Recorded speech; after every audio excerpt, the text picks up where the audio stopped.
साधु सत्साही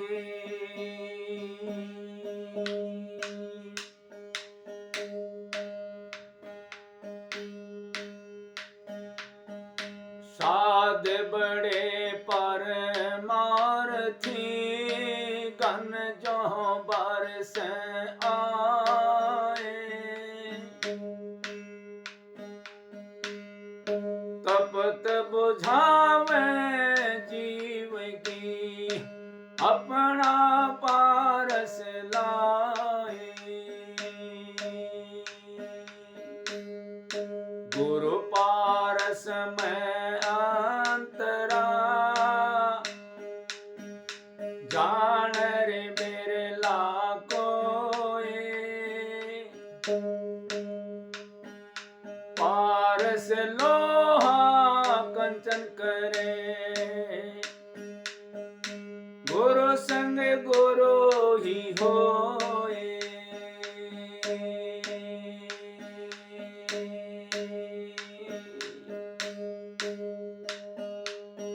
पारस लोहे को कंचन बना सकता है, पारस नहीं बना सकता, लेकिन गुरु के संग लगने से गुरु ही बन जाता है, यानी कि गुरु अपने जैसा बना लेते हैं। कीट न जाने भ्रम को गुरु कर ले आप समान। तो क्या कहा है?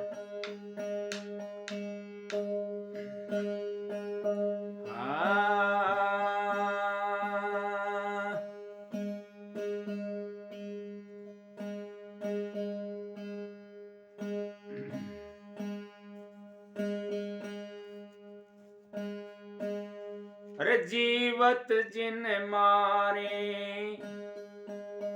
मुआ मत लावे रे मास बेहोना घर मत आवे हो कंता जीवत जिन मारे मुआ मत लावे रे मास बेहोना घर मत आवे हो कंता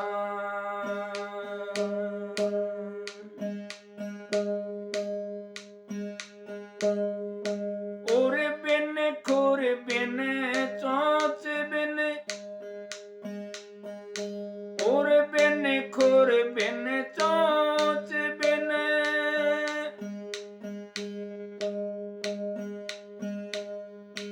और शरीर बेहोना सोई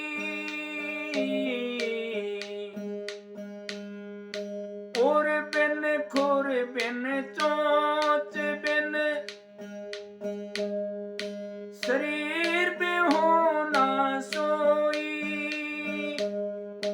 जो सो सावज जिन मारे कंता जाके रगत मास ना होई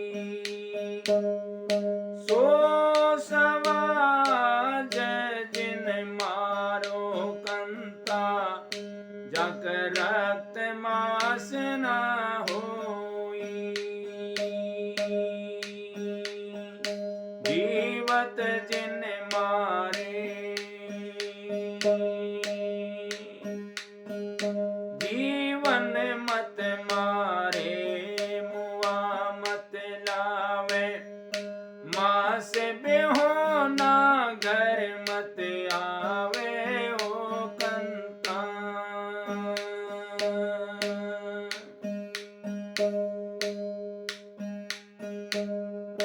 पहली पार के पार धी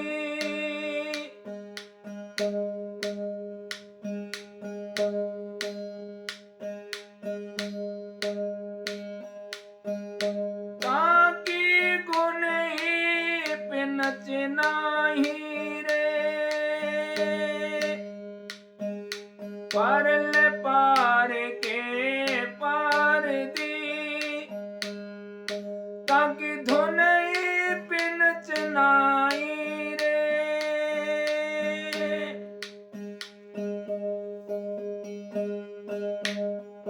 ताबेली को डुको मेरे गलो ता मेरे का कसीस नाही रे। ताबेले को ढोक्यो मृग लो,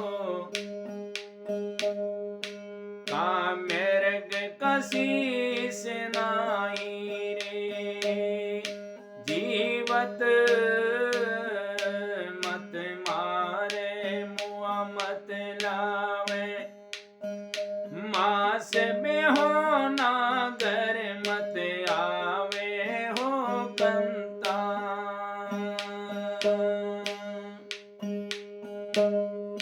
मारा मृग जीवत राखा, यो गुरु ध्यान नहीं रे।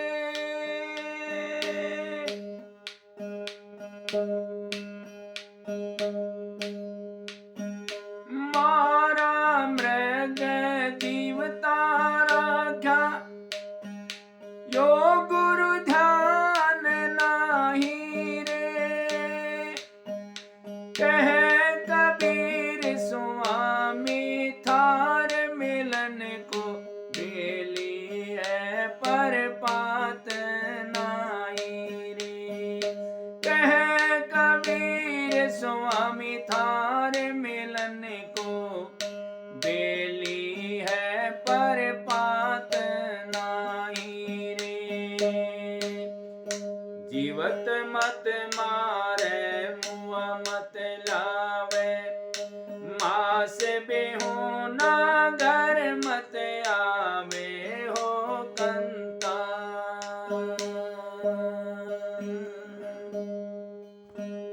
महाराज जी अपनी इस वाणी में कहते हैं कि भाई एक ग्रामीण शिकारी के जीवन पर आधारित यह पद मन को वश में करने के लिए सुझाव देते हैं कबीर साहब कि मन को कैसे वश में किया जा सकता है। एक अभ्यासी आत्मा कहती है कि हे पतिदेव, किसी जीवित प्राणी की हत्या न करना और न ही मरे हुए को घर पर लाना और बगैर मांस के लिए घर नहीं आना। अर्थात मनुष्य का असली शिकार मन है। असली शिकार क्या है? मनुष्य का मन है, जिसका कोई शरीर और रूप नहीं है, परंतु जो फिर भी संसार रूपी वन में बेखट के दौड़ रहा है। मनुष्य आंतरिक मंडलों में स्थित अपने घर में तभी वापस आ सकता है जब वह इस जीव यानी कि चोंच, खुर और शरीर रहित पशु का शिकार कर ले। अर्थात अपने इस मन का शिकार यही है। इसका चोंच, शरीर, इसका कोई खुर नहीं है, चोंच पंख नहीं है इसका। इसलिए शिकारी की पत्नी अपने पति को दूसरे किनारे के शिकारी यानी कि आंतरिक प्रगति का जो व्यक्ति है उसका उदाहरण देते हुए कहती है कि उस शिकारी ने डोर रहित धनुष से ऐसे हिरण का शिकार किया जिसका सिर नहीं है और उसका वध करके भी उसे जीवित रखा है। यह गुरु के प्रदान किए हुए ज्ञान का फल है। तात्पर्य यह है कि हमें अपने मन को किसी स्थूल शास्त्र यानी कि जप, तप, पूजा पाठ आदि द्वारा परास्त नहीं करना है, बल्कि ध्यान के धनुष पर चढ़ाकर सिमरण के बाण के द्वारा उसे मारना है। इस प्रकार मारा हुआ मन दुनिया की ओर से मृत होकर आंतरिक रूहानी मंडलों में जीवित रहता है। इस पद में कबीर साहब हमें यही समझाते हैं कि मारा मृग जीवित राख्या, कि मारा मन जो है हमारा, इसको जीवित राख्या। और यह है गुरु ध्यान माहिरे, यानी कि गुरु के ध्यान में ही हमेशा रहता है। और जब ऐसा रहता है मन, फिर वो जो है कभी बदलता नहीं है। और हमें क्या कहता है, कहें कबीर स्वामी तुम्हारे मिलन को, बेली के पर बेली है पर पात ना ही रे। परंतु इससे महाराज कहते हैं कि एक लता है, क्या कहती हैं कि तुझसे मिलने के लिए व्याकुल में एक लता के समान हूँ, परंतु इस लता के संसारिक कामना और वासना के पत्ते नहीं है। क्या कहते हैं, बेली के पर बेली है पर पात नहीं। ये क्या है, हमारी कामना वासना के पत्ते नहीं है। जब इस तरह से बेल पर चढ़ती है, बेल कहती है, तो कबीर साहब कहते हैं कि हे स्वामी फिर मैं तुम्हें मिल लूँ। तो इस तरह से महाराज ने इसका उदाहरण देते हुए कि जीवत जीने मारे मुआ मत लाव, कि मरा हुआ मत लेना और जीता मरना नहीं है। ये मन ही है, ये मन ना मरता है ना जीता है, इसको मारना है। इसका रक्त हाड मांस कुछ नहीं है।